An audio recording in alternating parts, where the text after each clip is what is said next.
بسم اللہ الرحمن الرحیم۔ تمام تعریفیں اللہ کے لیے جو تمام جہانوں کا مالک اور پالنے والا ہے، اور بے انتہا درود حضرت محمد صلی اللہ علیہ وآلہ وسلم کی ذات اقدس پر، جو دنیا کے عظیم رہنما اور منصف ہیں۔ بے مثال حافظہ امام ابن شہاب زہری رحمۃ اللہ علیہ پہلی دوسری صدی ہجری میں بہت بڑے عالم گزرے ہیں۔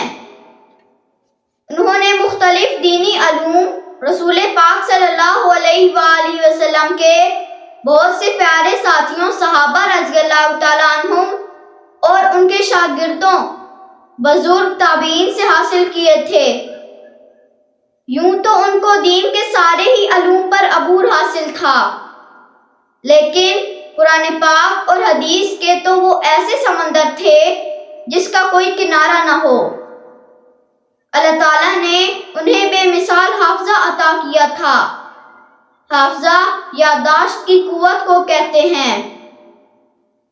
ان کے بے مثل حافظے کا اندازہ اس بات سے کیا جا سکتا ہے کہ انہوں نے صرف اسی دن میں پورا قرآن مجید حفظ کر لیا تھا۔ ان کو ہزاروں حدیثیں بھی اس طرح یاد تھیں کہ جب کبھی سناتے تو ان کا ایک لفظ بھی آگے پیچھے نہیں ہوتا تھا۔ ایک دفعہ بنو امیہ کے 10ویں خلیفہ ہشام بن عبد الملک نے، جس نے 105 ہجری سے 125 ہجری تک حکومت کی، امام زہری رحمۃ اللہ علیہ سے درخواست کی کہ میرے بیٹوں کے لیے کچھ حدیثیں لکھوا دیجئے۔ امام صاحب رحمۃ اللہ علیہ نے کاتب کو 400 حدیثیں لکھوا دیں اور انہیں ہشام کے پاس بھیج دیا۔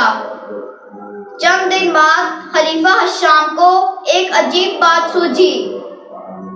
وہ امام صاحب کو بہت بڑا عالم مانتا تھا، لیکن وہ یہ جاننا چاہتا تھا کہ علم حدیث پر ان کو کتنا عبور حاصل ہے اور ان کے حافظہ کا کیا حال ہے۔ اس نے امام صاحب رحمۃ اللہ علیہ کا امتحان لینے کی غرض سے ان کو پیغام بھیجا یا ان کو بلا کر ان سے کہا کہ وہ کتاب جس میں آپ نے 400 حدیثیں لکھوائی تھی کہیں گم ہو گئی ہے، آپ ان کو دوبارہ لکھوا دیں۔ میں اس تکلیف کے لیے آپ کا بے حد شکر گزار ہوں گا۔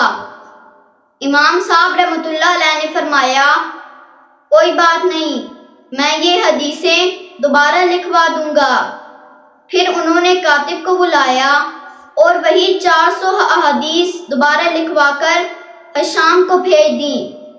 ہشام نے دوسری کتاب کے ملنے پر پہلی کتاب نکالی اور دونوں کا مقابلہ کیا تو یہ دیکھ کر وہ حیران رہ گیا کہ دونوں کتابوں میں لکھی ہوئی احادیث میں ایک حرف کا بھی فرق نہ تھا۔ خلیفہ ہشام نے امام زہری رحمۃ اللہ علیہ کی قدردانی میں کوئی کسر اٹھا نہ رکھی۔ اس نے انہیں اپنے بیٹوں کا اتالیق مقرر کر دیا تھا اور ان کا ہزاروں روپے کا قرضہ ادا کر دیا۔ ایسا کرنے کا سبب یہ تھا کہ وہ بہت سخی تھے اور روپے پیسے کو اونٹ کی مینگنی سے زیادہ سمجھتے تھے۔ غریبوں اور حاجت مندوں کی دل کھول کر مدد کرتے تھے۔ جب پاس کچھ نہ ہوتا تو قرض لے کر ان کی حاجتیں پوری کرتے تھے۔ اس طرح بار بار مقروض ہو جاتے تھے۔ وہ جس طرح روپے پیسے کی دولت لٹاتے رہتے تھے، اسی طرح علم کی دولت بھی انہوں نے بے دریغ لٹائی اور ہزاروں طالبان علم کو اپنے علم کے سمندر سے سیراب کیا۔ امام مالک رحمۃ اللہ علیہ فرمایا کرتے تھے کہ دنیا میں زہری رحمۃ اللہ علیہ کا کوئی مثل نہ تھا۔ امام زہری رحمۃ اللہ علیہ نے 124 ہجری میں وفات پائی۔ اللہ ہمیں دین اسلام کے مطابق زندگی گزارنے کی توفیق عطا فرمائے اور اللہ ہمارے ملک پاکستان کی حفاظت فرمائے۔ آمین۔